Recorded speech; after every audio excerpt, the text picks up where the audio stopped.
अगर कोई व्यक्ति किसी रीज़न से अपने पत्नी और बच्चों को अपने विल से यानी वसीयतनामा से बाहर करना चाहे, यानी कि वो अपने पत्नी और बच्चों को प्रॉपर्टी में से एक भी हिस्सा नहीं देना चाहे, तो क्या वो ऐसा कर सकता है?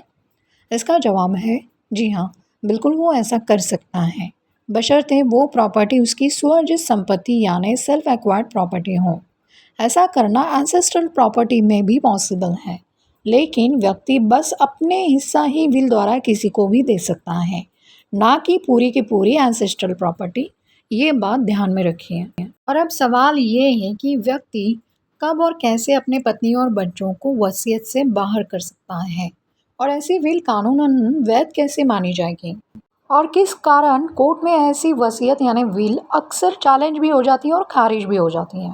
ये जानने के लिए हमें सुप्रीम कोर्ट का लेटेस्ट जजमेंट जानना होगा। विल को चैलेंज करने का हक हमेशा पत्नी, बच्चे और जिसका भी फाइनेंशियल इंटरेस्ट इस प्रॉपर्टी में रहेगा, वो विल को चैलेंज किया जाता है अगर विल बनाने वाले की फिजिकल मेंटल कैपेसिटी ना हो। दूसरा है अंडर इन्फ्लुएंस यानी गलत प्रभाव के चलते किसी भी प्रकार का फ्रॉड या forgery, improper execution of will. 4 मुख्य कारणों से विल को कोर्ट में चैलेंज किया जा सकता है। हमारे देश में विधवाओं की स्थिति आज भी कुछ खास बदली नहीं है।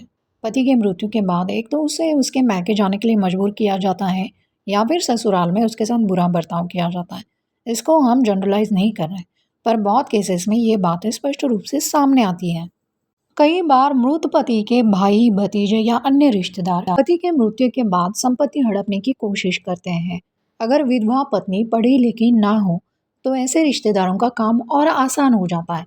इसीलिए महिलाओं को ऐसे रिश्तेदारों से सतर्क रहने की जरूरत होती है। कानूनन विधवा महिलाओं को कई अधिकार दिए गए, जैसे कि पति की मृत्यु के बाद वो उसी घर में रह सकती है, उसे उस घर से कोई बाहर नहीं निकाल सकता, उसे ससुर से मेंटेनेंस पाने का भी हक होता है, और पति की प्रॉपर्टी में वो क्लास 1 हेयर है, उसे पति की प्रॉपर्टी में हिस्सा पाने का भी हक होता है। अब बात करते हैं सुप्रीम कोर्ट के विल को लेकर लेटेस्ट जजमेंट के बारे में। इस जजमेंट में भतीजे ने मृत चाचा की संपत्ति में अधिकार क्लेम कर उनकी विधवा पत्नी को उनके प्रॉपर्टी से बेदखल करने की कोशिश की। यह जजमेंट आया है 17 जुलाई 2025 को। जजमेंट का केस टाइटल है गुरुदयाल सिंह, जो कि डेड है, through his legal representative versus Jagir Kaur and one another. और जस्टिस संजय कारोल और जस्टिस जॉय माल्या बागची की बेंच ने इस केस में फैसला दिया। इस केस में माया सिंह, जो पंजाब से हैं, और वो 67 कैनाल्स यानी कि लगभग 8.4 एकर्स के मालिक है। उनकी 1991 में मृत्यु हो जाती है। उनकी पत्नी जागीर कौर के पास इस जमीन का कब्जा था, लेकिन माया सिंह के मृत्यु के 1 साल बाद उनका भतीजा सामने आकर बोलने लगता है कि चाचा माया सिंह ने उनकी मृत्यु से 1 महीने पहले ही विल यानी वसीयत द्वारा सारी जमीन उसके नाम कर दी है। इस पर माया सिंह की विधवा पत्नी जागीर कौर ने विल कोर्ट में चैलेंज कर दिया।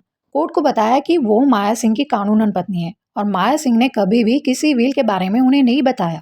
उसने कोर्ट को ये भी बताया कि उसने और उसके पति ने एक बच्चा भी अडॉप्ट यानी गोद लिया था, और माया सिंह के आखिरी समय तक वो तीनों एक साथ फैमिली की तरह रहते थे। इस केस में ट्रायल कोर्ट ने सेड विल को सही ठहरा, बताया कि ये विल प्रॉपरली एग्जीक्यूटेड और विटनेस्ड है, यानी कि वसीयत गवाहों के सामने सही तरीके से कानूनन बनाई गई है। इस पर फर्स्ट अपीलेट कोर्ट में भी अपील हुई, तो फर्स्ट अपीलेट कोर्ट ने ट्रायल कोर्ट के निर्णय को सही ठहराया।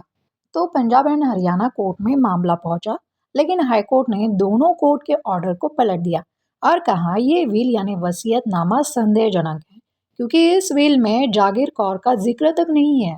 जागीर कौर माया सिंह की सिर्फ पत्नी ही नहीं, बल्कि वो मृतक माया सिंह के साथ उसके आखिरी समय तक रह रही थी। हाईकोर्ट के इस निर्णय से आहत होकर भतीजा सुप्रीम कोर्ट पहुंचा। मामला सुप्रीम कोर्ट ने आया तो सुप्रीम कोर्ट ने हाईकोर्ट के निर्णय को ही सही ठहराते हुए कहा, विल यानी वसीयतनामा से मृतक माया सिंह का अपनी पत्नी को पूरी तरह से बाहर करना, वो भी बिना किसी कारण, अपने आप में शक पैदा करता है। माया सिंह ने क्या सचमुच ये विल अपनी मर्जी से बनाया था? सुप्रीम कोर्ट ने आगे कहा, इस तरह पत्नी के एग्जिस्टेंस पर भी साइलेंस अनयूजुअल है, असामान्य है, और इस तरह का साइलेंस अनड्यू इन्फ्लुएंस यानी गलत प्रभाव की तरफ इशारा कर रहा है। और भतीजे ने माया सिंह पर गलत प्रभाव डालकर प्रॉपर्टी हड़पने के लिए विल बनाने की संभावना दिख रही है। इसीलिए उसने जिगर कौर को माया सिंह की पत्नी है इस बात को मानने से ही इनकार कर दिया है। सुप्रीम कोर्ट ने मृतक माया सिंह की विधवा पत्नी के फेवर में निर्णय देते हुए भतीजे का माया सिंह की पूरी प्रॉपर्टी पर क्लेम को रिजेक्ट करते हुए कहा कि मृतक की पत्नी का अधिकार पूरी तरह से मिटाने की कोशिश को हम अलाउ नहीं किया जा सकता और ये विल से मृतक की विधवा पत्नी को पूरी तरह से बाहर करना विल पर सीरियस डाउट क्रिएट करता है।